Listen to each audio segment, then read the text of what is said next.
ഞാൻ മാത്രമാണോ മോശക്കാരിയായി? രണ്ടുപേരും അതിനകത്ത് കേസിനകത്ത് ബന്ധപ്പെട്ടിട്ടുണ്ടെങ്കിൽ ഒരാൾ മാത്രം അത് പെണ്ണായതുകൊണ്ട് അവർ കുറ്റക്കാരിയാവുമോ? മറ്റേ ആളെന്താണ്, അവർ ആണുങ്ങളായതുകൊണ്ട് രക്ഷപ്പെടുമോ?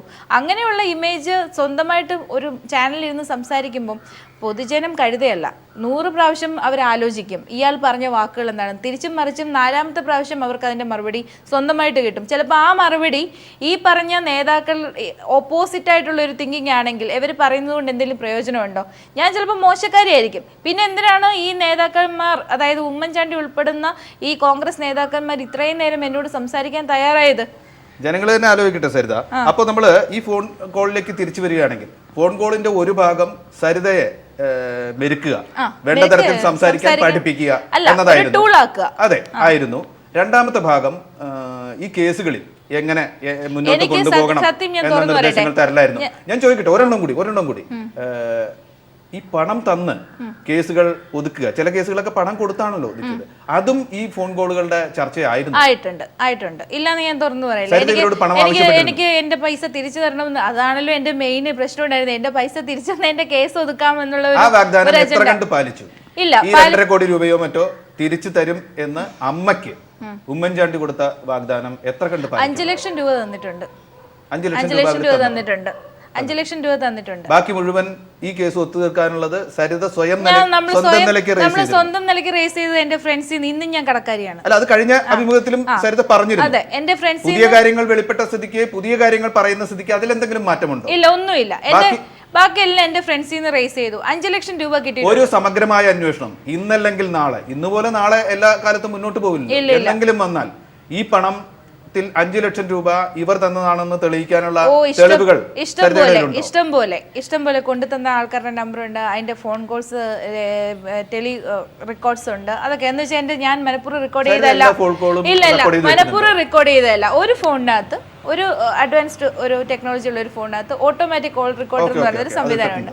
അതിനകത്ത് ചിലപ്പം എൻ്റെ അമ്മ വിളിച്ചാലും റെക്കോർഡ് ആകും, അല്ല എൻ്റെ ഫ്രണ്ട്സ് വിളിച്ചാലും അത് ഓട്ടോമാറ്റിക് കോൾ റെക്കോർഡറാണ്. ചിലത് സേവ് ചെയ്യുന്ന, ചില നമ്പേഴ്സ് ഞാൻ സേവ് ചെയ്യേണ്ട ഓപ്ഷൻ ഉണ്ട് എന്നുള്ള ഫ്രണ്ട്സ് ആൻഡ് ഫാമിലിയിൽ അത് മാത്രം ഞാൻ സേവ് ചെയ്യണമെന്ന് ചോദിക്കുന്ന ഒരു ഓപ്ഷൻ ഇട്ടിട്ടുണ്ട്. അത് സേവ് ചെയ്യണമെങ്കിൽ മാത്രമേ സേവ് ചെയ്യുള്ളൂ, ബാക്കിയെല്ലാം ഓട്ടോമാറ്റിക് ആയിട്ട് റെക്കോർഡ് ചെയ്തു പോകും. സരിത ഇതിന് മുമ്പ് പറഞ്ഞ കാര്യം, സരിതയ്ക്ക് ജാമ്യം കിട്ടി കുറച്ച് കഴിഞ്ഞപ്പോൾ 2014 ആഗസ്റ്റ് മുതൽ 2 ഫോണുകൾ സ്വന്തമായി ഉണ്ടായിരുന്നു എന്ന് പറഞ്ഞു. അതിൽ ഒരെണ്ണത്തിന്റെ 2015 മാത്രം വിവരങ്ങളാണ് പുറത്തു വന്നത്. ബാക്കിയുള്ളത് കൂടി പുറത്തു വന്നിട്ടുണ്ടെങ്കിൽ സരിതയുടെ ശത്രുക്കളുടെ, ഇപ്പൊ അങ്ങനെ വേണമല്ലോ പറയാൻ, അവരുടെ കള്ളി കൂടുതൽ വെളിച്ചത്താകും എന്ന് പറയുന്നു. തീർച്ചയായിട്ടും ആ ഫോൺ റെക്കോർഡുകൾ സരിത പുറത്താക്കുന്നുണ്ടോ?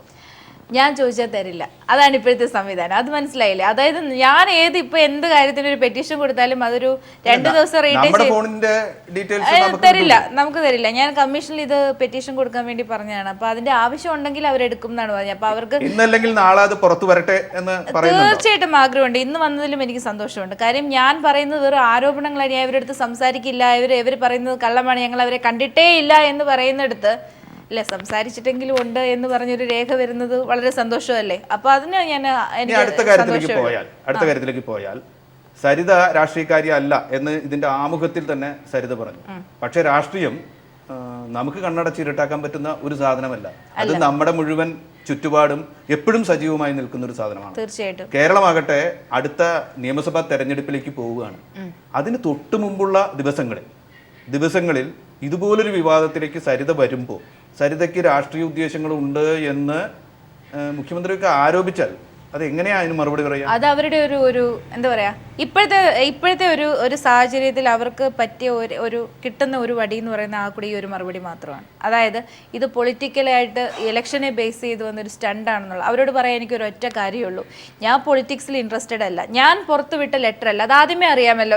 ഞാൻ ഇന്ന് വരെ നിങ്ങൾ ആര് ചോദിച്ചിട്ട് പോലും ഞാൻ അത് എൻ്റെ കൈകൊണ്ട് തരില്ലാൻ തന്നെയാണ് മറുപടി പറഞ്ഞിട്ടുള്ളത്. കമ്മീഷനിൽ പോലും ബിജു രാധാകൃഷ്ണൻ എൻ്റെ അടുത്ത് ക്രോസിനിടയ്ക്ക്, അതൊരു നിങ്ങൾക്കറിയാം, അതൊരു കോൺഫിഡൻഷ്യൽ ആയിട്ടുള്ള ഒരു ക്രോസ് ആയിരുന്നു. അതെ, ആ ക്രോസിനിടയ്ക്ക് ബിജു രാധാകൃഷ്ണൻ ഇത് പച്ചയായിട്ട് എന്നോട് ചോദിച്ചു. ഈ CM-ഉമായിട്ടുള്ള അലിഗേഷൻ ഈ കത്തിൽ പറഞ്ഞിട്ടുള്ള ക്ലിഫ് ഹൗസ് മാറ്റർ. കാര്യം എൻ്റെ കൂടെയുള്ള എൻ്റെ കൂടെയുള്ള 1-2 ഫ്രണ്ട്സിനോട്, എൻ്റെ 2 റിലേറ്റീവ്സിനോട്, പിന്നെ റീസെൻ്റായിട്ട് പത്രമാധ്യമങ്ങളിൽ ഞാൻ ജയിലിൽ നിന്ന് ഇറങ്ങിയ സമയത്ത് ഉള്ള 2-3 മീഡിയയിലെ 2 സുഹൃത്തുക്കളോട് ഈ വിഷയങ്ങൾ ഞാൻ സംസാരിച്ചിട്ടുണ്ട്. ഒരുപക്ഷെ അവർ വഴിയിട്ടാകാം, അല്ലെങ്കിൽ നേരത്തെ ഉണ്ടായിരുന്ന സ്റ്റാഫ് വഴിയിട്ടാകാം. എനിവേ ബിജു ഇത് കൃത്യമായി എന്നോട് ചോദിച്ചു. ഇതേ വാചകങ്ങൾ തന്നെ ചോദിച്ചിട്ടും ഞാൻ അന്ന് പോലും എൻ്റെ വാഗൊണ്ട് അത് പറയാൻ തയ്യാറായ ഒരു വ്യക്തിയല്ല. കാര്യം കമ്മീഷനിൽ വന്നപ്പോൾ നിഷേധിച്ചു എന്ന് പറഞ്ഞാൽ അത് എൻ്റെ പേഴ്സണൽ കാര്യമായതുകൊണ്ട് സംസാരിക്കാൻ താല്പര്യമില്ല. ഇല്ല, നിഷേധിച്ചില്ല, എനിക്ക് താല്പര്യമില്ല എന്നാണ് ഞാൻ പറഞ്ഞല്ലോ. ഇത് സോളാർ കമ്മീഷനിൽ ഇത് വരാത്ത ഒരു കാര്യമാണ്, ഇവർ റേസ് ചെയ്യാത്ത ഒരു കാര്യമാണ്. അതുപോലെ തന്നെ ഞാൻ 14 മണിക്കൂർ അദ്ദേഹം പറയുന്നുണ്ടല്ലോ, 14 മണിക്കൂർ ഇക്കാര്യം എന്നോട് ചോദിച്ചില്ല. ഒരു മിനിറ്റ്, ഈ 14 മണിക്കൂറിന്റെ കാര്യം പറഞ്ഞപ്പോഴാണ് കമ്മീഷനിൽ CM-ന്റെ അഡ്വക്കേറ്റ് അദ്ദേഹം 14 മണിക്കൂർ കമ്മീഷന് മുമ്പിൽ നിന്നതാണെന്നൊരു വാക്ക് പറഞ്ഞപ്പോൾ ബഹുമാനപ്പെട്ട കമ്മീഷൻ തിരിച്ച അദ്ദേഹത്തിന് കൊടുത്ത മറുപടി, ഞാൻ എൻ്റെ പ്രസൻസ് ഞാൻ എന്നെ അവിടെ വിറ്റ്നസ് ബോക്സിൽ ഇരുത്തിക്കൊണ്ട് പറഞ്ഞതായതുകൊണ്ട് ഞാൻ അതിന് വിറ്റ്നസ്സാണ്. അദ്ദേഹം പറഞ്ഞ മറുപടി 14 മണിക്കൂറിൻ്റെ കാര്യമൊന്നും ഇങ്ങോട്ട് പറയണ്ട, നിങ്ങൾ ആവശ്യപ്പെട്ടിട്ടാണ് 14 മണിക്കൂർ കണ്ടിന്യൂസ് ആയിട്ട് എടുത്തത്. ആര്? കക്ഷി, അതായത് CM ആവശ്യപ്പെട്ടത് കൊണ്ടാണ് 14 മണിക്കൂർ കണ്ടിന്യൂസ് ആയിട്ട് കമ്മീഷൻ അവിടെ ഇരുന്നത്. കമ്മീഷന് പിറ്റേ ദിവസമോ അതിൻ്റെ അടുത്ത ദിവസമോ എത്ര ദിവസം വേണമെങ്കിലും അത് കണ്ടിന്യൂ ചെയ്ത് പോകുന്നതിൽ ബുദ്ധിമുട്ടുണ്ടായിരുന്നില്ല. അന്നുകൊണ്ട് തന്നെ തീർക്കണമെന്ന് നിങ്ങളുടെ ഭാഗത്ത് റിക്വസ്റ്റ് ഉണ്ടായിരുന്നതുകൊണ്ടാണ് ഈ 14 മണിക്കൂർ. അപ്പൊ അതൊരു റെക്കോർഡ് ചരിത്രമൊന്നുമല്ല, നമ്മളൊക്കെ കണ്ട ഒരു വാർത്തയാണ്. ഇപ്പൊ അത് സരിത കോട്ട് ചെയ്തത് എന്താണ്? അല്ല, ഞാൻ 14 മണിക്കൂർ മുഖ്യമന്ത്രി സൃഷ്ടിച്ച നാടകമാണ്. അതെ, ഇതൊരു ക്രെഡിറ്റ് ആയിട്ട് എടുക്കാൻ പുള്ളിക്ക് യാതൊരു അവകാശവും ഇല്ല. പുള്ളി തന്നെ ഉണ്ടാക്കിയ ഒരു എന്താ പറയാ, ഒരു നാടകം. ഞാൻ ഇത്ര മണിക്കൂർ ഞാൻ ബലിയാടായി കണ്ടില്ലേ.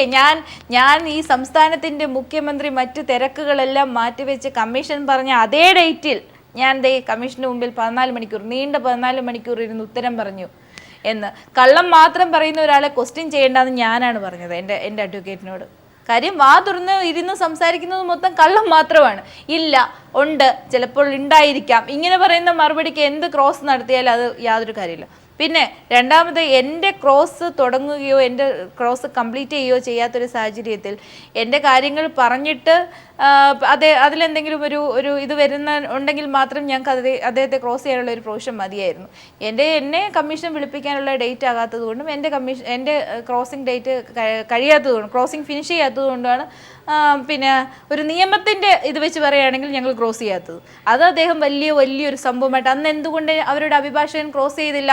ഇന്ന് അഭിഭാഷകൻ ഞാൻ അതിന് ശേഷമാണല്ലോ, ഇദ്ദേഹത്തിൻ്റെ ക്രോസിന് ശേഷമാണല്ലോ ഞാൻ കമ്മീഷന് ഹാജരായിട്ടുള്ളത്. എന്തുകൊണ്ട് അദ്ദേഹത്തിൻ്റെ അഡ്വക്കേറ്റ് ചോദിച്ച ചോദ്യങ്ങൾക്കെല്ലാം ഞാൻ മറുപടി പറയാതിരുന്നോ? അങ്ങനെയാണെങ്കിൽ ഈ പറയുന്നതിന് എന്തെങ്കിലും അർത്ഥമുണ്ട്? നീണ്ട 6 മണിക്കൂർ എന്നെ ക്വസ്റ്റ്യൻ ചെയ്തു, ക്രോസ് ചെയ്തു. എന്ത് മറുപടിയിലാണ് അദ്ദേഹത്തിന് ഫേവറബിൾ ആയിട്ടുള്ള ഒരു ആൻസർ എൻ്റെ കയ്യിൽ നിന്ന് കിട്ടിയിട്ടുള്ളത്? ഞാൻ സത്യം മാത്രമാണ് പറഞ്ഞത്. സത്യം മാത്രം പറയുമ്പോൾ ചിലപ്പോൾ കുറച്ചുകൂടെ പൊള്ളും. അതിന്റെ വേദന പല രീതിയിലുള്ള ഫ്രസ്ട്രേഷൻസ് ആയിട്ട് പുറത്ത് കാണിച്ചിട്ട് കാര്യമില്ല. ഇനി മുഖ്യമന്ത്രിക്ക് വേണ്ടി ഞാനൊരു ചോദ്യം ചോദിക്കുകയാണ്. തീർച്ചയായിട്ടും മുഖ്യമന്ത്രിക്ക് വേണ്ടി ഒരു ചോദ്യം ചോദിക്കുകയാണ്. ഇപ്പോ ഈ മാധ്യമങ്ങൾ, ഞങ്ങളടക്കമുള്ള മാധ്യമങ്ങൾ ഇപ്പോൾ പറഞ്ഞുകൊണ്ടിരിക്കുന്ന ഈ ഫോൺ ഡീറ്റെയിൽസിൽ ഒരു കെണിയുണ്ട് സരിത. അതായത് സരിത മുഖ്യമന്ത്രിയെ ഒരു കോളാണ് വിളിച്ചിട്ടുള്ളത്, മറ്റത് സരിതയുടെ അവകാശവാദമാണ്. വേറെ 59 കോളുകൾ ഞാൻ മറ്റുള്ളവരുടെ നിന്ന് വിളിച്ചു, അതിലൊരെണ്ണം 3/4 മണിക്കൂർ സംസാരിച്ചു, അതൊക്കെ സരിതയുടെ അവകാശവാദം. ഈ ഒരു കോള് 50 സെക്കൻഡേ നീണ്ടു നിൽക്കുന്നു. എന്തായിരുന്നു അത്? ഇപ്പൊ ഞാൻ മുഖ്യമന്ത്രി വിളിച്ചു, മുഖ്യമന്ത്രിയോട് ഞാൻ ഇന്ന ആളാണെന്ന് പറഞ്ഞു, മുഖ്യമന്ത്രി എന്താ കാര്യം എന്ന് ചോദിച്ചു, അല്ലെങ്കിൽ എന്തെങ്കിലും പറഞ്ഞു, അങ്ങോട്ടും ഇങ്ങോട്ടും സംസാരിക്കുമ്പോൾ വരാവുന്നൊരു സമയമാണ് 50 സെക്കൻഡ്. അത് മുഖ്യമന്ത്രിയെ ട്രാപ്പ് ചെയ്യാൻ വേണ്ടി സരിത വിളിച്ചതാണെന്ന് മുഖ്യമന്ത്രി ആരോപിച്ചാൽ എന്ത് പറയും? അതിൽ കാര്യമില്ല. 2014 തൊട്ടുള്ള കോൾസ് എടുക്കുമ്പോൾ അതിന് ആൻസർ തന്നെ കിട്ടും. 2014 തൊട്ടുള്ള എൻ്റെ 2 ഫോൺസിൻ്റെയും റെക്കോർഡ്സ് എടുക്കുമ്പോൾ ഈ പറയുന്ന 33333 അല്ലേ 9447133333 എന്ന് പറയുന്ന നമ്പറിലോട്ട് എത്ര പ്രാവശ്യം സരിതയുടെ ഫോണിൽ നിന്ന് വിളിച്ചിട്ടുണ്ടെന്നും അതിന് എത്ര സെക്കൻഡോളം എത്ര മിനിറ്റോളം അദ്ദേഹം മറുപടി പറഞ്ഞിട്ടുണ്ടെന്നും ഈ ലാസ്റ്റ് കോളിന്റെ കാര്യം ഞാൻ പറയാം. 50 സെക്കൻഡ് എന്ന് ഇപ്പൊ നിങ്ങൾ പറയണേ. അതായത് ഈ പറഞ്ഞിരിക്കുന്നത് മിക്കപ്പോഴും ഞാൻ ബെന്നി ബെഹനാനെയോ അല്ലെങ്കിൽ തമ്പാനൂർ രവിയോ വിളിച്ചിട്ട് അത്യാവശ്യ സന്ദർഭങ്ങളിൽ സംസാരിക്കാൻ പറ്റാത്ത സന്ദർഭങ്ങളിൽ മാത്രമാണ് സിഎമ്മുമായിട്ട് സംസാരിച്ചിട്ടുള്ളത്. അപ്പം സിഎമ്മുമായിട്ട് നേരിട്ട് സംസാരിക്കാൻ അത്ര അത്യാവശ്യമാണെന്നുള്ള സന്ദർഭത്തിൽ മാത്രമാണ് കഴിഞ്ഞ ഒരു 6-7 കോള് പോയിട്ടുള്ളത്. അതുകൂടാതെ ഈ ലാസ്റ്റ് കോള്, ഈ 50 സെക്കൻഡിന്റെ കോള് വിളിച്ചെന്ന് അദ്ദേഹം പറഞ്ഞു രവിയുടെ ഫോണിൽ വിളിക്കാൻ പറഞ്ഞു. അന്ന് വിളിച്ചത് എന്തിനായിരുന്നു? അന്ന് വിളിച്ചത് അബ്ദുള്ളക്കുട്ടിയുടെ ഇഷ്യൂ ഉൾപ്പെടെയുള്ള ഇഷ്യൂസ് കുറച്ച് മുറുകി വന്ന് എനിക്ക് റെഫർ ചെയ്യണമെന്ന് പറഞ്ഞ് ബെന്നി ബെഹനാൻ ഭയങ്കര പ്രശ്നത്തിലൊക്കെ നിൽക്കുന്നു. മുഖ്യമന്ത്രി കണ്ട് സംസാരിച്ചേ തീരൂ എന്നുള്ള സ്ഥിതി അല്ല, അദ്ദേഹം പറയണം എന്നുള്ള ഒരു വാശി എനിക്കുണ്ടായിരുന്നു. കാര്യം അദ്ദേഹമാണല്ലോ എന്നോട് പറഞ്ഞത് ഈ കേസുമായി ഫോർവേഡ് ചെയ്ത് മുമ്പോട്ട് രവി പറയുന്നത് പോലെ കേൾക്കണമെന്നുള്ളത്. അപ്പോൾ അതുമായിട്ട് മുമ്പോട്ട് പോയി കഴിഞ്ഞാൽ അബ്ദുള്ളക്കുട്ടിയുടെ പ്രശ്നങ്ങളിൽ ഞാൻ റെഫർ ചെയ്യണമെന്നും പറഞ്ഞ് എനിക്ക് ഫോഴ്സ് വന്നപ്പം അതിന്റെ റെക്കോർഡ്സ് പുറത്തു വന്നിട്ടുള്ളതാണ്. പറയുമ്പോൾ ആളുകൾക്കൊന്നും മനസ്സിലാവാൻ വേണ്ടി അബ്ദുള്ളക്കുട്ടിക്കെതിരെ കേസ് കൊടുക്കാൻ ഇവർ പറഞ്ഞു. വസ്തുതയായതുകൊണ്ട് കേസ് കൊടുത്തു. അത് അതിൽ നിന്ന് ഞാൻ തന്നെ മറ്റുള്ളവർക്ക് അറിയില്ല എന്റെ ബാക്ക്ഗ്രൗണ്ട് എന്താണെന്ന്. ഈ പുറകെ മുഖ്യമന്ത്രി തന്നെ പറയണം എന്നൊരു വാശി എനിക്കുണ്ടായിരുന്നു. അത് പറയാൻ വിളിച്ചു. അപ്പൊ രവി സാറ് ഫോൺ അറ്റൻഡ് ചെയ്ത് രവി സാറിന്റെ ഫോണിലാണ് ആദ്യം കുറെ പ്രാവശ്യം ട്രൈ ചെയ്ത് കിട്ടിയില്ല. അങ്ങനെയാണ് ഞാൻ സാറിനെ വിളിക്കുന്നത്. സാറിനെ വിളിച്ചപ്പോൾ രവിയോട് സംസാരിക്കും, രവിയുടെ ഫോണിൽ നിന്ന് വിളിക്കാൻ പറഞ്ഞു. അപ്പൊ അദ്ദേഹം ബുദ്ധിപൂർവ്വം തന്റെ കോളിൽ അധികം നേരം വരാതിരിക്കാൻ വേണ്ടി മറ്റേ നമ്പറിൽ വിളിക്കാൻ പറഞ്ഞു എന്നാണോ? അതെ, അത് ബുദ്ധിപൂർവ്വമായിരിക്കണം എന്നില്ല. കാര്യം ആ സമയം തൊട്ട് ഇദ്ദേഹത്തിന്റെ ഫോൺ വേറൊരു വ്യക്തിയിലേക്ക് പോകുന്നുണ്ടായിരുന്നു. വേറൊരു വ്യക്തി ഹോൾഡ് ബാലകൃഷ്ണൻ എന്തോ പറയുന്ന ഒരു വ്യക്തി ഫോൺ യൂസ് ചെയ്യാൻ തുടങ്ങുകയാണെന്ന് രവി സാർ എന്നോട് പറഞ്ഞു. അദ്ദേഹം നേരിട്ടാണല്ലോ ഫോൺ അറ്റൻഡ് ചെയ്തുകൊണ്ടിരുന്നത്. അപ്പം നിങ്ങൾക്ക് പരിശോധിച്ചാൽ അറിയാം. ഞാൻ വിളിച്ച കോൾ കഴിഞ്ഞ് ഒരു 1-1.5 ആഴ്ച തൊട്ട് വേറൊരു വ്യക്തിയുടെ കയ്യിൽ, ഒരു PA പോലെ ഒരു വ്യക്തിയുടെ കയ്യിലേക്ക് ഈ ഫോൺ പോവുകയാണ്. ബാലകൃഷ്ണൻ എന്തോ ആണ് പേര് പറഞ്ഞത്, എനിക്കറിയില്ല. രവി സാർ പറഞ്ഞിട്ടുള്ള ഒരു അറിവ് മാത്രമേ ഉള്ളൂ. അദ്ദേഹത്തിൻ്റെ കയ്യിലായിരിക്കും ഈ ഫോൺ എന്ന് പറഞ്ഞു. അപ്പം അദ്ദേഹത്തോട് സരിതയാണെന്ന് പറയാൻ പറ്റൂ? അപ്പം ഇവരുടെ കള്ളി പൊളിയില്ലേ? മുഖ്യമന്ത്രിയുടെ ഫോണിലോട്ട് വിളിച്ചിട്ട് സരിത പിന്നെ ബാലകൃഷ്ണൻ എന്ന് പറയുന്ന ഒരു വ്യക്തി എടുക്കുമ്പോൾ സരിതയാണോ ഒന്ന് കൊടുക്കാൻ പറയാൻ പറ്റുമോ? അല്ലെ ലക്ഷ്മിയാണോ ഒന്ന് കൊടുക്കാൻ പറയാൻ പറ്റുമോ? പറ്റില്ല. അപ്പോൾ അങ്ങനെ വന്നപ്പോഴാണ് വസുദേവ ശർമ്മയുടെ ഫോണിലേക്ക് കോൾസ് മാറ്റിയതും അദ്ദേഹവുമായിട്ട് ഫോണിൽ സംസാരിക്കുന്ന ഒരു സിറ്റുവേഷൻ ഉണ്ടാവുകയും ചെയ്തത്. പിന്നെ വസുദേവ ശർമ്മയുടെ ഫോണിലായി ടോക്കും കാര്യങ്ങളും ഒക്കെ. ഒപ്പം സരിത നേരത്തെ ഇതിന്റെ തുടക്കത്തിൽ തന്നെ പറഞ്ഞ പോലെ സരിതയുടെ ഹിസ്റ്ററി നോക്കൂ, ആ വാക്കല്ലേ ഉപയോഗിച്ചു, ഹിസ്റ്ററി നോക്കൂ, ബാക്ക്ഗ്രൗണ്ട് നോക്കൂ എന്നൊക്കെ പറയുന്നുണ്ട്. ഹിസ്റ്ററി, ബാക്ക്ഗ്രൗണ്ട് ഇത് രണ്ടും സരിതയ്ക്കെതിരെ വിന്യസിക്കുന്ന രണ്ട് മാറിയിരിക്കുകയാണ്. ആർക്കും അങ്ങനെയുള്ള ഒരു മനുഷ്യാവസ്ഥ ഉണ്ടായി പോകാം. അപ്പൊ അതുകൊണ്ട് കേരളീയരുടെ മുഴുവൻ മനസ്സിൽ ഉള്ള സരിതയുടെ കഥയാണ് എന്ന് പറഞ്ഞ് ഒരുപാട് കാര്യങ്ങൾ മാധ്യമങ്ങളോ അല്ലാത്തവരോ ഒക്കെ ആയിട്ട് ചെവിയൊക്കെ ആയിട്ട് പലരും കേട്ടിട്ടുണ്ടായിരുന്നു. സരിതയുടെ കഥ സരിത തന്നെ പറയുന്നതിന് പ്രസക്തിയുണ്ട് എന്ന് മാത്രമല്ല സരിതയുടെ ഒരു ആവശ്യം കൂടിയാണ് അത് എന്ന് ഒരു മാധ്യമപ്രവർത്തകൻ എന്ന നിലയ്ക്ക് എനിക്ക് തോന്നുന്നു. സരിതയുടെ കഥ, സരിത ഇങ്ങനെയായി എന്ന് പറയാൻ താല്പര്യമുണ്ടോ? തീർച്ചയായിട്ടും ഒരു ഷോർട്ടായിട്ട് വേണമെങ്കിൽ ഞാൻ ചോദിക്കട്ടെ, സരിത കോട്ടയത്ത് ജനിച്ചു? അല്ല, ചെങ്ങന്നൂർ, ആലപ്പുഴ ജില്ലയിൽ ചെങ്ങന്നൂരാണ് ജനിച്ചത്. എനിക്കെന്തോ കോട്ടയംകാരിയാണെന്ന്. ശരിക്കും ജനിച്ചത് ട്രിവാൻഡ്രത്താണ്. അച്ഛൻ ആദ്യം ഇവിടെ NSS-ലായിരുന്നു, ഒറ്റപ്പാലം ഒരു ജീവനക്കാരനായിരുന്നു. അപ്പം അച്ഛൻ ആദ്യം നിന്നത് വാഴൂർ NSS എന്ന് പറയും, അറിയായിരിക്കും, അങ്ങോട്ട് കുറെ ലോങ് ആണ്. അപ്പോൾ അവിടെ ഇരുന്നത് കാരണം ഞാൻ അമ്മയുടെ വീട്ടിലാണ് ജനിച്ചത്, ട്രിവാൻഡ്രത്ത് ജനിച്ചു. അനിയത്തി ജനിച്ചതിന് ശേഷം 3 വയസ്സോടുകൂടി അച്ഛൻ്റെ നാടായ അച്ഛന് ചങ്ങനാശ്ശേരി പെരുന്നയിലേക്ക് സ്ഥലം മാറ്റം കിട്ടിയപ്പം സഹോദരിമാരാണ്. ഒരാൾ ഇവിടെ എബ്രോഡാണ്. അപ്പം എൻ്റെ അനിയത്തിയാണുള്ളത്, അനിയത്തി എബ്രോഡാണ്. അപ്പം ഞങ്ങൾ രണ്ടുപേരുമായിട്ട് അമ്മയും അച്ഛനും ചെങ്ങന്നൂർ അച്ഛൻ്റെ വീട്ടിലാണ് പിന്നെ പഠിച്ചത്, വളർന്നത്. പിന്നെ ചെങ്ങന്നൂരായി നമ്മളുടെ സ്ഥലം. പിന്നെ അവിടെ സെന്റ് ആൻസിലാണ് ഞാൻ പഠിച്ചത്. പഠിക്കാൻ സാമാന്യം മിടിക്കുന്ന പറയാൻ കാര്യം എനിക്ക് ഡിസ്റ്റിങ്ഷൻ ഉണ്ടായിരുന്നു. 538 മാർക്ക് ഉണ്ടായിരുന്നു 600-ൽ. ഏകദേശം 20th റാങ്കിനടുത്ത് എനിക്കുണ്ടായിരുന്നു. 10ാം ക്ലാസ് പരീക്ഷയ്ക്ക് സരിത എസ് നായർക്ക് 20ാമത്തെ റാങ്ക് ആയിരുന്നു. ഏത് കൊല്ലം? 1994-ല് 20ാമത്തെ റാങ്ക് കിട്ടിയ കുട്ടിയാണ്. അതെ, മിടുക്കിയായിട്ടുള്ള ഒരു കുട്ടിയാണ്. അത് പറയാം. ഇപ്പൊ അതൊന്നും ഞാൻ ആലോചിക്കുന്ന പോലെയില്ല. കാര്യം അതൊക്കെ എന്റെ ഇതിന്റെ കൂട്ടത്തിൽ ഞാൻ പെടുത്തിയിരിക്കുന്ന കാര്യമാണ്. വിഷമമുണ്ട് തീർച്ചയായിട്ടും. കാര്യം ഇപ്പം ഞാൻ ഞാൻ പോകണം എന്ന് ആഗ്രഹിച്ച വഴികളിൽ ഒരു പരിധിവരെ ഞാൻ എത്തിയിട്ട് ഒരു ചേഞ്ച് വന്നൊരു വ്യക്തിയാണ്. അപ്പൊ ഞാൻ ആലോചിക്കുന്നത് നമ്മുടെ കാലത്ത് എന്തെങ്കിലും ജോലി ചെയ്ത് എങ്ങനെയെങ്കിലും ജീവിക്കുക എന്നല്ല, മിന്നുന്ന ജോലികൾ ചെയ്ത് അവസരങ്ങൾ കണ്ടെത്തി വെട്ടിപ്പിടിക്കുക നമ്മുടെ കാലത്തിന്റെ ഒരു സന്ദേശം. അത് തന്നെയാണ് എന്റെയും ആഗ്രഹം. അങ്ങനെ തന്നെ നിൽക്കണം. അങ്ങനെയുള്ള ആളുകൾക്കൊക്കെ വന്നുപെടാവുന്ന ചില അബദ്ധങ്ങളല്ല, ഒരു മേജർ മിസ്റ്റേക്ക്. സരിത എന്തായാലും ഇങ്ങനെയൊക്കെ സഹിക്കേണ്ടി വന്നു. സരിതയുടെ കഥകളിൽ ചിലത് പറഞ്ഞാൽ അങ്ങനെ സഹിക്കാൻ ഇടയുള്ള ആൺകുട്ടികളോ പെൺകുട്ടികളോ ആയ ആർക്കെങ്കിലും 10 പേർക്കെങ്കിലും നാളെ അത് വെളിച്ചമായാൽ അതെങ്കിലും ഒരു പുണ്യമായിരിക്കും. അതുകൊണ്ട് പറയണം എന്താണ് പിന്നീട് സരിത പഠിച്ച് പ്രൊഫഷണൽ ആയിട്ട് എഞ്ചിനീയർ ആണോ? അതെ, ഞാൻ ഇലക്ട്രോണിക്സ് ആൻഡ് കമ്മ്യൂണിക്കേഷൻ ആണ് എൻ്റെ സബ്ജക്റ്റ് ആയിരുന്നത്. അപ്പം ടെക്നിക്കൽ എന്നുള്ള ശരിക്കും ഡോക്ടറാകാനാണ് ആഗ്രഹിച്ചത്. തുറന്നു പറയുകയാണ്, അന്ന് 700 സീറ്റേ കേരളത്തിലുള്ളൂ. 1154 റാങ്കായിരുന്നു മെഡിക്കലിന്. അതുകൊണ്ട് ഞങ്ങൾ നമ്മുടെ കമ്മ്യൂണിറ്റി പ്രശ്നം അറിയാലോ, സംവരണമൊന്നുമില്ല. അപ്പം എനിക്ക് അതിലോട്ട് പോകാൻ പറ്റില്ല. പെട്ടെന്ന് പോളിടെക്നിക്കിൽ ചേർന്നു. പോളിടെക്നിക്ക് കഴിഞ്ഞ് AME എടുത്തു. AME എന്ന് പറയുന്നത് ഒരു ബോർഡ് എക്സാമിനേഷനാണ്, ബിടെക്കിന് ഈക്വലന്റ് ആയിട്ടുള്ള. ഇലക്ട്രോണിക്സ് ആൻഡ് കമ്മ്യൂണിക്കേഷൻ ആണ്. എങ്ങനെയാണ് അവിടെ പാസ്സായത്? അവിടെ മെയിലാണ്, A ഗ്രേഡിലാണ് പാസ്സായത്. ഞാൻ ഒരിക്കലും ഒരു സപ്ലിയോ ഒരു ക്രെഡിറ്റും മിസ്സാക്കാതെയാണ് ഞാൻ പാസ്സായിട്ടുള്ളത്.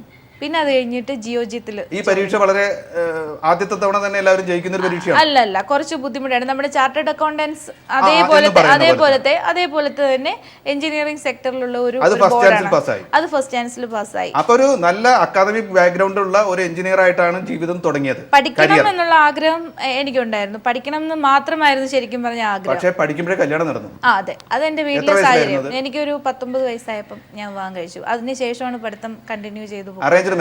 അറേഞ്ച്ഡ് മാരേജ് ആണ്. ഗൾഫിലായിരുന്നു പിന്നെ അദ്ദേഹം.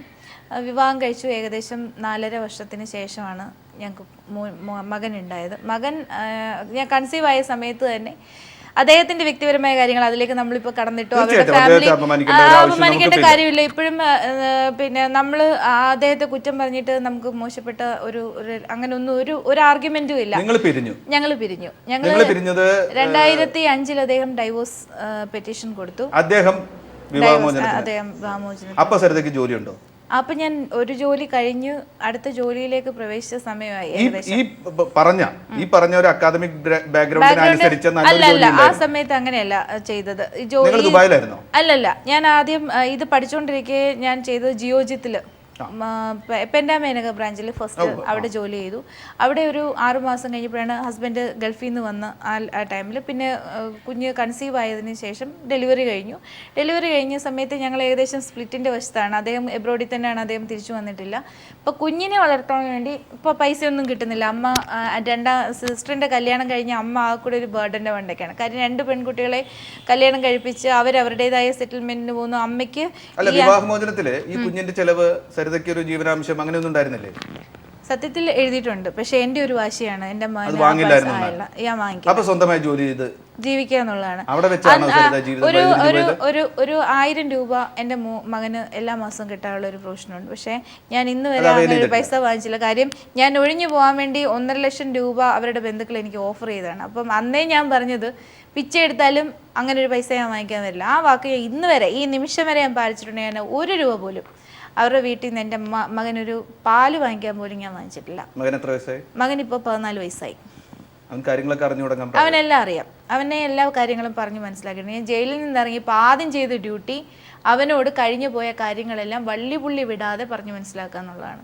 എൻ്റെ മകന് അതിന് അഭിമാനമുണ്ട്. കാര്യം ഇന്നും ഒരു ചെറിയ പ്രശ്നം ഒരു ഫേസ്ബുക്കിൽ പോസ്റ്റ് ചെയ്ത് വന്നാലും ആദ്യം വിളിച്ച് പറയുന്നത് എന്നോടോ അല്ലെങ്കിൽ എൻ്റെ ബ്രദറിനോടോ എൻ്റെ കസിൻ ബ്രദറിനോടോ അവനായിരിക്കും. അപ്പോൾ അത് എനിക്കൊരു സമാധാനമുണ്ട്. മോളാണെങ്കിലും വാർത്തകൾ ശ്രദ്ധിക്കുന്ന കുട്ടിയാണ്. UKG-യിലാണെന്ന് പറഞ്ഞിട്ട് കാര്യമില്ല, ഇനി 1ാം സ്റ്റാൻഡേർഡ്. പക്ഷെ അവളെല്ലാം ശ്രദ്ധിക്കും, അവൾക്ക് എല്ലാ കാര്യങ്ങളും അറിയാമെന്ന് എനിക്കറിയാം. പക്ഷെ എന്നാലും എൻ്റെ കുട്ടികൾ എന്നെ വേദനിപ്പിച്ചിട്ടില്ല. അതെനിക്ക് അതെൻ്റെ ഒരു അനുഗ്രഹം. എൻ്റെ മക്കൾ എൻ്റെ ലേബലിൽ എൻ്റെ മക്കൾ അറിഞ്ഞാൽ മതി. അതൊരു വാശിയാണ്. അപ്പോൾ ഭർത്താവുമായി വേർപിരിഞ്ഞു, അത് കഴിഞ്ഞ് സ്വന്തം ആയി അവരുടെ പൈസ മേടിക്കില്ല, സ്വന്തമായി ജോലി ചെയ്യാൻ തീരുമാനിച്ച. പക്ഷെ ഇതൊക്കെ ആർക്കും സംഭവിക്കാം. അവിടെ വെച്ചൊന്നും ഈ പറഞ്ഞ പോലെ തട്ടിപ്പ് എന്ന് ആരോപിക്കപ്പെടുന്ന ഘട്ടത്തിലേക്ക് ആരും പോകില്ല. എങ്ങനെ പോയി? ഇനിയാണ് എനിക്ക് വന്ന പാവപ്പഴയാണ് പറയുന്നത്. അത് എന്നെ പോലുള്ള പെൺകുട്ടികൾക്ക് വരുന്ന പാവപ്പഴയാണ് ഇനി വരാൻ. അതായത് ഞാൻ ഇവിടുന്ന് നമ്മുടെ ഫാമിലി ബാക്ക്ഗ്രൗണ്ട് ഒന്ന് റപ്ചറായിട്ട് നിൽക്കുന്ന, ഒലഞ്ഞു നിൽക്കുന്ന സമയമാണ്. ആ സമയത്ത് KHF-ൽ ഞാൻ ജോലിക്ക് പോകുന്നു. അവിടെ അസിസ്റ്റന്റ് ബ്രാഞ്ച് മാനേജറായിട്ട്. പക്ഷേ prima facie assistant branch manager ആണെങ്കിലും ഫണ്ട് മൊബിലൈസിങ്, ഡിപ്പോസിറ്റ് മൊബിലൈസിങ് ആണ് എൻ്റെ ടാർഗറ്റ് ഓറിയന്റഡ് ജോബാണ്. മാർക്കറ്റിംഗ് എന്ന് പറഞ്ഞാൽ ടഫായിരുന്നു. അവിടെ തന്നെ 2-3 പേര് ഇതേ ഫീൽഡിലാണ്. അപ്പോൾ കോമ്പറ്റീഷൻ സ്വാഭാവികമായിട്ട് ജോബ് കോമ്പറ്റീഷനുണ്ട്. പിന്നെ അങ്ങനെ സെയിൽസിലേക്ക് ഈ പറയുന്ന മാർക്കറ്റിംഗ് എന്ന് പറയുന്ന സംഭവത്തിലേക്ക് പോയി വന്നപ്പം കേരള ഹൗസിംഗ് ഫിനാൻസ് ലിമിറ്റഡ് എന്ന് പറഞ്ഞ നാഷണൽ ഹൗസിംഗ് ബാങ്കിൻ്റെ അക്രഡിറ്റേഷനോട് കൂടി പ്രവർത്തിക്കുന്ന ഒരു ഹൗസിംഗ് ഫിനാൻസ് കമ്പനിയാണ്.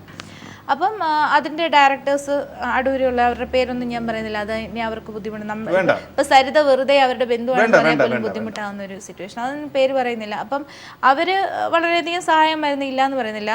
ഇവരുടെ മാനേജേഴ്സ് പുതിയൊരു ഓഫീസ്, അതായത് പഴയ ഹെഡ് ഓഫീസ് മാറ്റി പുതിയൊരു ഹെഡ് ഓഫീസിൻ്റെ ഇനോഗ്രേഷനൊക്കെ ഇവിടെ പാൻ ആഫ്രിക്കൻ പ്ലാസയിൽ നമ്മുടെ ട്രിവാൻഡ്രത്ത്, അവിടെ ഇനോഗ്രേഷനോടനുബന്ധിച്ച് മാനേജേഴ്സ് കോൺഫറൻസ് ഉണ്ടായിരുന്നു. ആ കോൺഫറൻസിനകത്ത് വെച്ചാണ് ബിജു രാധാകൃഷ്ണൻ എന്ന് പറയുന്നൊരു വ്യക്തി ഫസ്റ്റ് എൻ്റെ ലൈഫിൽ ഫസ്റ്റ് ടൈം ഞാൻ അയാളെ കാണുന്നത് കേൾക്കുന്നത്.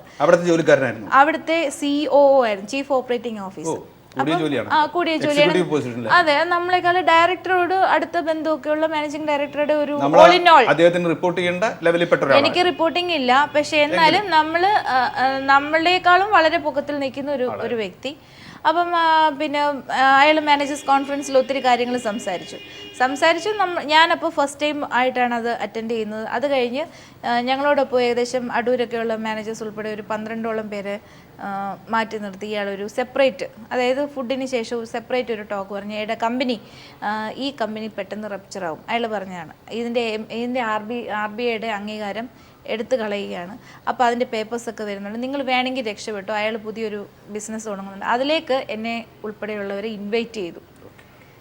മനസ്സിലാവുന്നുണ്ട്. അവിടെയാണ് എൻ്റെ വീണ്ടും വിചാരമില്ലായ്മ എന്ന് പറയുന്നത്. എല്ലാവർക്കും വരാവുന്ന ഒരു രോഗമാണ്, പക്ഷേ ഇത്തിരി കൂടിയ അളവിൽ, അതായത് ഒരാളെ കാണുമ്പോൾ അവരെ ഫസ്റ്റ് ടൈം അവരുടെ ബാക്ക്ഗ്രൗണ്ട് പഠിക്കുന്നില്ല, അവരുടെ പെരിഫറലായിട്ടുള്ള ആ ഒരു ആറ്റിറ്റ്യൂഡ്, അവരുടെ ടോക്ക്, അവരുടെ പെരുമാറ്റം, അവർ പറയുന്ന വാക്കുകളിൽ പെട്ടെന്ന് കയറി വിശ്വസിക്കുക. അവിടെയാണ് സ്ലിപ്പ് ചെയ്തത്. അല്ലല്ല, അവിടെ വഴിതെറ്റെന്ന് പറയാം. കാര്യം എന്തുകൊണ്ട് ഞാൻ ആ പറഞ്ഞ ആളുടെ ആ ബാക്ക്ഗ്രൗണ്ട് ഞാൻ അന്വേഷിച്ചില്ല. ഇന്നാണെങ്കിൽ ഞാൻ അന്വേഷിക്കും. ഒരു ഫോൺ കോൾ വന്നാൽ 100 പ്രാവശ്യം അവരെ പറ്റി അന്വേഷിക്കും പല സോഴ്സുകളിലൂടെ. അവിടെ ജോയിൻ ചെയ്തില്ല. അപ്പോൾ ഇത് കേട്ടു. അടൂർ ഉൾപ്പെടെയുള്ള ഒരു ലേഡി മാനേജറാണ്, അവരുടെ പേര് ഞാൻ പറയുന്നില്ല. അപ്പോൾ അവരെ പറഞ്ഞു, ശരിയാണ്, ഇത് പോവുകയാണെങ്കിൽ നമുക്കിവിടെ ശമ്പളം കുറവല്ലേ, അങ്ങനെ പറയുന്ന ശമ്പളം കൂടുതലാണ്. അപ്പം എല്ലാവരുടെ പ്രേരണ, കുറേ സ്റ്റാഫ് ഒരേപോലത്തെ കൊളീഗ്സ് എല്ലാവരും അങ്ങനെ സംസാരിച്ചു. പക്ഷേ ഇയാൾ ഈ പറഞ്ഞതിൻ്റെ ഒരാഴ്ച കഴിഞ്ഞപ്പോൾ ഇയാൾ ജോലി രാജിവെച്ച് ചെന്നൈക്ക് പോയി ബിജു രാധാകൃഷ്ണൻ. അപ്പം ശരിയായിരിക്കും, അതുകൊണ്ടായിരിക്കുമല്ലോ ഇത്രയും വലിയ പോസ്റ്റ് ചെയ്യുന്ന ഒരു വ്യക്തി പോയത്. പിന്നെ ഒരു 3-4 മാസം ഒരു അനക്കവും ഇല്ല, ഈ ബിജു രാധാകൃഷ്ണനെ പറ്റി ഒരു അനക്കവും ഇല്ല. ഈ പറഞ്ഞ കാര്യങ്ങളെല്ലാം സംഭവിച്ചു. പേപ്പറിൽ RBIയുടെ നോട്ടിഫിക്കേഷൻ വന്നു, കേരള ഹൗസിംഗ് ഫിനാൻസ് ലിമിറ്റഡിന് അംഗീകാരമില്ല, NHBയുടെ അംഗീകാരമില്ല. അപ്പോൾ ഇതിലേക്ക് ഫണ്ട് മൊബിലൈസ് ചെയ്തുകൊണ്ട് വന്ന വ്യക്തികൾ ആരൊക്കെയാണ്? ഞങ്ങളാണ്. സ്വാഭാവികമായിട്ടും ഇയാളെ കാണാനില്ല. ഈ പറയുന്ന മാനേജിംഗ് ഡയറക്ടർ ഇതുപോലെ തന്നെ ഫ്രണ്ട് ലൈനിൽ വരാനില്ല. ഞങ്ങൾ അവിടെ കിടന്ന് ചക്രശ്വാസം വലിച്ചു.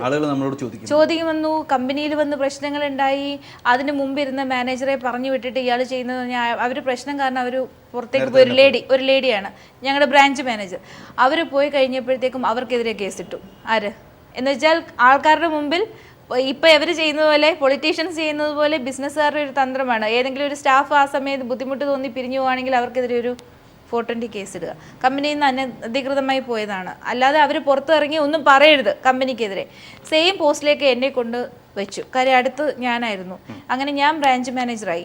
ഒരു 2 മാസം അവിടെ ഇരുന്നപ്പോൾ എനിക്ക് മനസ്സിലായി ഇത് ഒരിക്കലും രക്ഷപ്പെടാൻ പോകുന്നത്. കാര്യം എന്ന് പറഞ്ഞാൽ പ്രശ്നങ്ങൾ ഡെയിലി കസ്റ്റമേഴ്സ് ഒന്നും ബഹളം ഉണ്ടാകും. അപ്പം ഞാനും ഇങ്ങനൊരു ഓഫർ വന്ന് കിടക്കുന്നു, എന്നാൽ അവിടെ നിന്നൊരു വിളി വന്നില്ലല്ലോ എന്ന് പറഞ്ഞു. എന്നെപ്പോലെയുള്ള 3-4 പേർക്ക് ആശ്വാസം ആ സമയത്ത് തോന്നിക്കുന്ന രീതിയിൽ ബിജു രാധാകൃഷ്ണൻ്റെ കോള് ചെന്നൈയിൽ നിന്ന് വന്നു. അവർ ട്രിവാൻഡ്രത്ത് മസ്കറ്റ് ഹോട്ടലിൽ വെച്ച് ഒരു മീറ്റിംഗ് ഉണ്ട്. ആ മീറ്റിങ്ങിന് നമ്മൾ വന്ന് അറ്റൻഡ് ചെയ്യണം. പുതിയൊരു കമ്പനി തുടങ്ങാൻ പോവാണ് ബിജു രാധാകൃഷ്ണൻ. നമ്മളിവിടുത്തെ ജോലി രാജിവെച്ച് പുറത്തു പോയവർക്കെല്ലാം എഗനസ്റ്റായിട്ട് കേസ് വരാനുള്ളതെല്ലാം വന്നിട്ടുണ്ട്. അതിപ്പോഴും എൻ്റെ കൂടെ ഉള്ള 2-3 പേരും ഈ കേസിൻ്റെ പുറകെ നടക്കുന്നുണ്ട്. എനിക്കും ആ കേസ് ഉണ്ടായിരുന്നു. അപ്പം അതാണ് ആദ്യത്തെ കേസ്. അത് നമ്മൾ അവിടുന്ന് പിരിഞ്ഞു പോകുന്നത്. അതേസമയം എനിക്കൊരു അച്ഛനോ അമ്മാവനോ ഒക്കെ ഉണ്ടായിരുന്നെങ്കിൽ എന്താണ് അവൾ ചെയ്ത തെറ്റെന്ന് ചോദിക്കാൻ ഒരാളുണ്ട്, ഹസ്ബൻഡെങ്കിലും ഉണ്ടായിരുന്നെങ്കിൽ. എന്നെ സംബന്ധിച്ച് എൻ്റെ അച്ഛൻ 15 വയസ്സിൽ മരിച്ചു, അച്ഛൻ മരിച്ചു. അച്ഛൻ മരിച്ചു കഴിഞ്ഞപ്പോൾ നമ്മൾ ബാധ്യതയാണ് അമ്മാവന്മാർക്ക് ഒരു പരിധി വരെ. അമ്മയുടെ 2 ആങ്ങളമാരുണ്ട്. ഒരു മാമനാണെങ്കിൽ വളരെ വീക്കാണ്, മറ്റേ മാമനാണെങ്കിൽ കുറച്ച് എന്താ പറയുക, നമ്മളെ എങ്ങനെ ഒഴിഞ്ഞു നിൽക്കാമെന്ന് ചിന്തിക്കുന്ന കൂട്ടത്തിൽ. അപ്പം ഇവരുടെ ആരുടെയും സഹായം നമുക്കില്ല.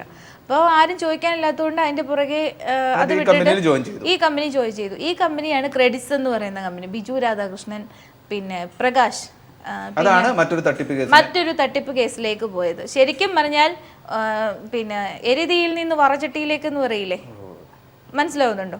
പിന്നെ അങ്ങനെ തിരിച്ച് എന്നാ വറചട്ടിയിൽ നിന്ന് എരുതിയിലേക്ക് വന്നതുപോലത്തെ ഒരു അവസ്ഥയാണ്. മൊത്തം കത്തിക്കരിഞ്ഞു പോയെന്ന് വേണമെങ്കിൽ പറയാം. അവിടെ തൊട്ട് തുടങ്ങിയതാണ്. പിന്നെ ബിജു രാധാകൃഷ്ണന്റെ കമ്പനി വന്നു. ബിജു രാധാകൃഷ്ണൻ അപ്പോ ഈ മാധ്യമങ്ങളിലൊക്കെ വന്ന ഒരു ഇത് ബിജു രാധാകൃഷ്ണനുമായിട്ട് സഹജീവിതം തുടങ്ങി. ഇല്ല, തെറ്റത് എപ്പോഴും അത് ആ പുറത്തു വന്ന കഥകളിലൊക്കെ ഒരു തെറ്റുള്ളത്. വിവാഹം കഴിക്കാതെ ഒരുമിച്ച് താമസിക്കുന്ന അങ്ങനെയുള്ള കാര്യമൊന്നുമില്ല. എല്ലാ കമ്പനിയിലും എല്ലാ സ്റ്റാഫിനും ഒരേപോലെയാണ് അയാൾ എവിടെയും ഒരു വീടെടുത്ത് താമസിക്കും. അങ്ങനെ തന്നെ താമസിക്കും. പിന്നെ മറ്റുള്ളവരിൽ ഇയാൾ കാണിക്കുന്ന ഒരു ഇതുണ്ട്. നമ്മൾക്ക് ചിലപ്പോൾ അനിഷേധ്യമായി എന്ന് വെച്ചാൽ അയാളോട് ചോദിക്കാൻ പറ്റാത്ത രീതിയിൽ അയാൾക്കൊരു ക്രൂരമായ ഒരു സ്വഭാവമുണ്ട്. മറ്റ് ഉപദ്രവിക്കുക, വേറെ രീതിയിലൊക്കെ നമ്മളെ സ്റ്റാഫിൻ്റെ മുമ്പിൽ വെച്ച് അബ്യൂസ് ചെയ്യുക, ചീത്ത വിളിക്കുക, ചിലപ്പം അടിക്കുക, അങ്ങനെയൊക്കെയുള്ളൊരു സിറ്റുവേഷൻസ് ഇയാൾ ഉണ്ടാക്കിയിട്ടുണ്ട്. അപ്പോൾ അത് ഭയന്ന് പിന്നെ എനിക്കുണ്ടായിരുന്നൊരു പ്രശ്നം എന്ന് പറഞ്ഞാൽ എൻ്റെ ഈ കേസുകൾ ഇയാൾ സ്റ്റോപ്പ് ചെയ്ത് തന്നിട്ടില്ല. ഏതാ KHF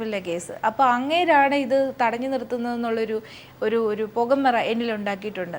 രക്ഷകനാണ്, അതായത് അഭിനയിച്ചു. അതേസമയം രക്ഷകനായിട്ട് അഭിനയിക്കുന്നത് കൂടാതെ ഇവിടെ എൻ്റെ വിവാഹബന്ധം എങ്ങനെയെങ്കിലും ഒന്ന് റെഡിയാക്കാൻ വേണ്ടിയിട്ട് എൻ്റെ എന്ന് വെച്ചാൽ 2005 ഇത് കൊടുക്കുന്നതിന് മുമ്പ്, ഡൈവോഴ്സ് കൊടുക്കുന്നതിന് മുമ്പ് എൻ്റെ വീട്ടുകാർ കിടഞ്ഞു പരിശ്രമിക്കുകയാണ്, അമ്മയുടെ സഹോദരിമാരും ഒക്കെ. അങ്ങനെ ഈ പറഞ്ഞ എക്സ് ഹസ്ബൻഡുമായിട്ട് സംസാരിച്ചു. എന്നോട് തിരിച്ച് ഈ ഫോണിൽ സംസാരിച്ച് തുടങ്ങുന്നു. എങ്ങനെ? അൺഫോർച്ചുനേറ്റ്ലി അന്ന് മൊബൈൽ ഫോൺസ് ഒന്നും അധികം ഇല്ല, അറിയായിരിക്കുമല്ലോ. ഓഫീസിൻ്റെ ലാൻഡ് ലൈൻ നമ്പറാണ് കൊടുക്കുന്നത്. എനിക്ക് അവിടെ ക്രെഡിറ്റ്സിലും കിട്ടിയത് പുറത്തേക്ക് പോകുന്ന ജോലിയാണ്, ഫീൽഡ് ജോലിയാണ്. അപ്പം ഞാൻ അങ്ങനെ ഫീൽഡിൽ പോകുന്ന സമയം ബാങ്കിലും അവിടെ ഇവിടെയൊക്കെ പോകുന്ന സമയത്ത് റിസപ്ഷനിൽ വിളിക്കും. റിസപ്ഷനിലെ കുട്ടി ഞാൻ ഇല്ലെങ്കിൽ ഉണ്ടെന്ന് പറയും, ഇല്ലെങ്കിൽ ഇല്ലെന്ന് പറയും, ഉണ്ടെങ്കിൽ എനിക്ക് കണക്ട് ചെയ്ത് ക്യാബിനിൽ തരുമായിരുന്നു.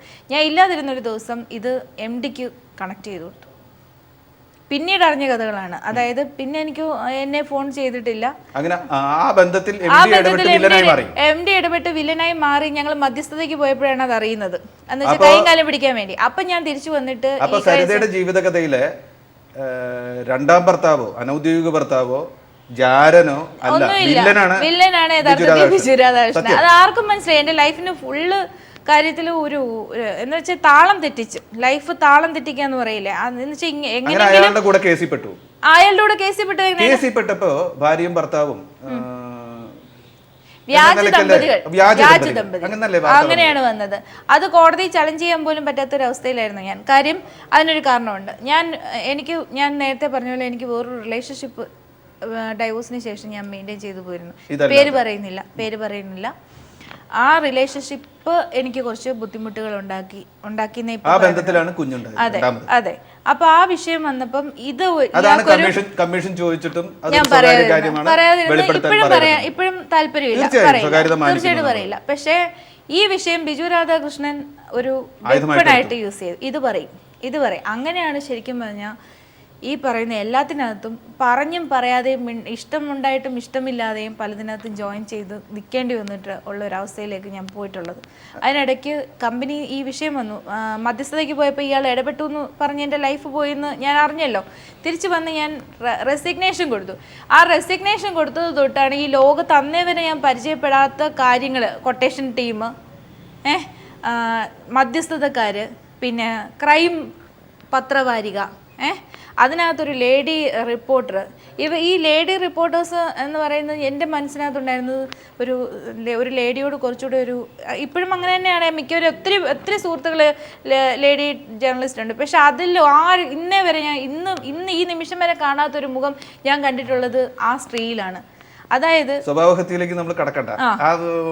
ആ സ്ത്രീ എന്ത് ചെയ്തു നിങ്ങളോട്? ആ സ്ത്രീ ഒരു ഫോട്ടോയും ഒരു പോലീസ് ഓഫീസറുടെ ഫോട്ടോയും കൂടെ വെച്ച് ബിജു രാധാകൃഷ്ണൻ ഒരു 15,000 രൂപ കൊടുത്തപ്പം ക്രൈം എന്ന് പറയുന്ന ഒരു പത്രമുണ്ട്. അത് എവിടെയോ അവിടെ ഏതോ പാടത്തിന്റെ അടുത്ത് ഏതോ ഒരു പ്രസ് അത് അവിടെ പത്രം 1000 കോപ്പി അച്ചടിച്ച് വിതരണം ചെയ്തെന്ന് പറഞ്ഞാൽ കടകളിൽ കിട്ടിയതിനേക്കാൾ കൂടുതൽ എന്റെ ബന്ധുവീട്ടുകളിൽ ഇത് എത്തിച്ചു. അപ്പൊ ബന്ധുക്കൾ മൊത്തം ബിജു രാധാകൃഷ്ണനാണ് ആദ്യമായിട്ട് അതിനെന്നെ അത് കണ്ടുപിടിച്ചത് സഖി തണൽ എന്ന് പറയുന്ന ഒരു സംഘടനയുണ്ട്. അവിടുത്തെ സൈക്കോളജിസ്റ്റ് സുനിൽ സാറും പിന്നെ അവിടെ ഒരു മാഡം ഉണ്ടായിരുന്നു, രമ എന്ന് പറയുന്ന ഒരു മാഡം.